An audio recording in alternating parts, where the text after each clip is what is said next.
इस साल आप जानते हैं कि अल्हम्दुलिल्लाह प्यारे रसूल सल्लल्लाहु अलैहि वसल्लम का 1500वां जश्न विलादत मुबारक आ रहा है।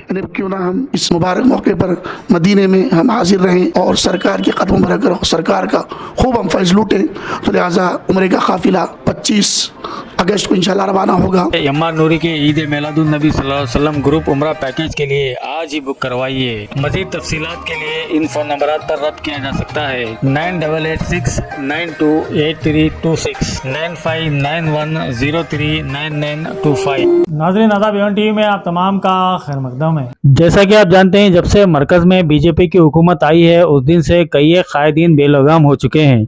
जिस मुल्क में खवातीन की इज्जत को सबसे अहम समझा जाता था, उसी मुल्क में कुछ ऐसे सरफिरे कायदीन भी रोनुमा हुए हैं जो कि आए दिन खवातीन की बेहुरमती करते रहते हैं और उनकी शान में नाजेबा अल्फाज इस्तेमाल करते हुए उनकी गुस्ताखी करते रहते हैं। यहाँ तक कि बीजेपी पार्टी के कायदीन भी इस मामले में पूरी तरह मुलविस पाए गए हैं। हुकूमत इनके खिलाफ या फिर बीजेपी पार्टी इनके खिलाफ कोई ठोस इकदामात नहीं करती, जिसकी वजह से ये लोग और भी सरकश। आपने गुज़िश्ता दिनों देखा होगा कि ऑपरेशन सिंदूर में बहादुरी से मुकाबला करने वाली कर्नल सोफिया के खिलाफ भी नाजेबा अल्फाज का इस्तेमाल किया गया था। हाल ही में करनी सेना के योगेंद्र राणा ने उत्तर प्रदेश के रुकने पार्लिमान इकरा हसन के ताल्लुक से भी नाजेबा अल्फाज इस्तेमाल किए। इस मामले को लेकर रायचूर के मशहूर व मारूफ समाजी जहदकार Raichur minority multipurpose auto cooperative society के चेयरमैन और मस्जिद यासीन के सदर शेख महबूब आलम ने एक बयान जारी किया, मुलाहिजा कीजिए।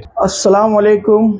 एक 15 दिनों से सोशल मीडिया पर एक जोरों पर एक मसला चल रहा है। एमपी इकरा हसन उत्तर प्रदेश की तो एक बदतमीज, और मैं ठाकुर बोलना भी उसे मुनासिब नहीं समझ रहा हूँ, क्योंकि ठाकुर खानदान के लोग बहुत दिलदार और बहुत ही बहादुर और बहुत बात वाले रहते हैं। ये योगेंद्र राणा जो है, इसके नुक्ते में कुछ फर्क दिख रहा मुझे। ये ठाकुर नहीं है। अगर मैं इसको ठाकुर बोलूंगा तो ठाकुरों को क्या नाम बदनाम हो जाएगा। ये कोई गलत नुक्ते से पैदा हुआ है, इसलिए ये हमारी एक बहन बेटी इकरा हसन जो पार्लियामेंट में जब बोलती है तो अच्छों की बोलती बंद हो जाती है। वो इकरा हसन है, तो ये हरामजादा इकरा हसन को निकाह करने का पैगाम भेजता है। बदतमीज, नालायक, बेहुदा, बेशरम। तो ये योगेंद्र राणा को तकरीबन 15 दिन हुआ, एफआईआर तो करे मगर अरेस्ट नहीं करे। तो मैं समझता हूँ शहंशाह अकबर आजम जलालुद्दीन मोहम्मद, तो उनकी अहलिया मोहतरमा जोधाबाई को हम अपनी माँ का दर्जा देते हैं मुसलमान, क्योंकि मोहम्मद जलालुद्दीन अकबर शहंशाह आजम की बीवी थी। ये योगेंद्र राणा हरामजादा कम से कम वो तारीख तो पढ़ा, तो उस रिश्ते में वो हमारी जोधाबाई हमारी माँ है, अकबर बादशाह खानदान का इन साला लगता है। तो कम से कम ये तारीख तो पढ़ा होता, हरामजादा कम से कम रिश्ते का तो लिहाज रखा होता। तो ये नालायक 15 दिन हो गए, इसके ऊपर सोशल मीडिया में जोरों पर चल रहा है। बहुत सारे लोग सोशल मीडिया में देखने को आ रहा है कि बहुत सारे लोग इसकी मजम्मत कर रहे हैं, और मैं भी मजम्मत कर रहा हूं कि इसको जल्द से जल्द इसको अरेस्ट किया जाए, कर इसको जेल में डाला जाए, क्योंकि आने वाले दिनों में फिर कोई ऐसी गलीज हरकत ना करे। तो लिहाजा मैं समझता हूं ये बीजेपी और आरएसएस वालों की लगाई हुई आग दिख रही मुझे, क्योंकि 100 दिन हो गया, 100 दिन से ऊंचा हो गया। कर्नल सोफी कुरैशी एक बहादुर बेटी जो पाकिस्तान को धूल चटा दी, उसके बारे में भी एक एमपी आतंकवादी की बहन बताया था। तो ये आरएसएस बीजेपी वालों ने, यानी कि मुसलमान की कोई बहन बेटी कोई अच्छे काम पे उसकी तारीफ हो, वो अच्छा काम करे, उसकी वाहवाही हो, तो ये लोगों को बर्दाश्त नहीं होता। तो ये मुसलमानों के खिलाफ ही हमेशा बीजेपी और आरएसएस रहते हैं, और उन्हीं की लगाई हुई आग है।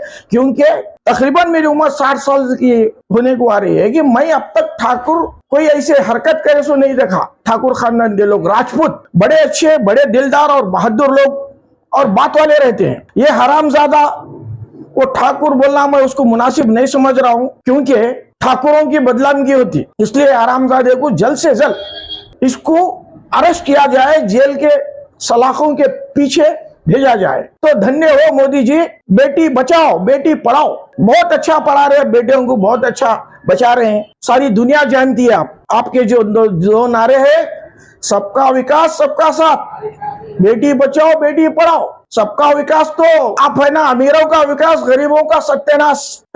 और बेटी बचाओ बेटी पढ़ाओ कहाँ है तुम्हारे जो बीजेपी के महिला मोर्चा वाले, बेटी के साथ इंसाफ करने वाले, बेटी के साथ बेटी के हक पर लड़ने वाले? क्या उनका मुंह मुछे गया है महिला मोर्चा का? क्या उनको सांप सूंघ गया है? कहाँ है वो महिला मोर्चा वाले? आज तक कोई एक बात नहीं बोले, ना कर्नल सूफिया कुरैशी के बारे में बोले, ना इकरा हसन एमपी के बारे में बोले। तो महिला मोर्चा जब भी कोई मुसलमान कोई हरकत करता है तो उठकर आ जाते हैं। महिलाओं की हम सम्मान करते, महिला का हम हिफाजत करते, हम बेटी बचाओ बेटी पढ़ाओ हमारे ये है। कौन सी बेटी बचा रहे, कौन सा पढ़ी पढ़ा रहे आप? जबकि हर SC ST हमारे माइनॉरिटी हर बेटी की तौहीन हो रही है, तो क्या एक्शन ले रहे आप? कुछ भी नहीं ले रहे। तो लिहाजा मैं ये समझ रहा हूं कि ये RSS बीजेपी वालों की साजिश नजर आ रही है मुझे, उन्हीं की लगाई हुई आग है।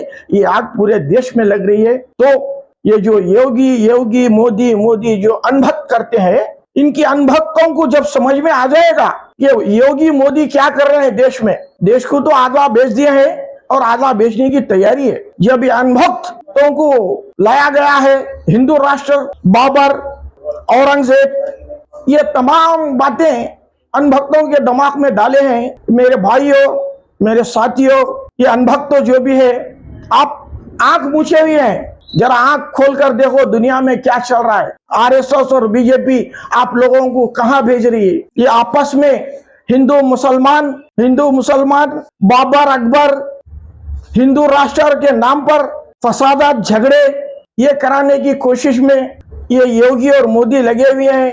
जिस दिन इन अनभक्तों को मालूम हो जाएगा इन्हें कि इनकी हकीकत क्या है बोले तो, जब यही अनभक्त ये बीजेपी वाले RSS वालों को मोदी योगी को भगाने का दौर आएगा। बहुत करीब में है वो। मैं फिर एक बार अपील कर रहा हूं, मैं हमारे अनभक्त जो मोदी के है, आप लोग आंख खोलकर देखिए दुनिया में क्या चल रहा है और आप क्या कर रहे हैं। जिस दिन आपके आंख खुल जाएंगे आपको समझ में आएंगी। जय हिंद, जय कर्नाटका।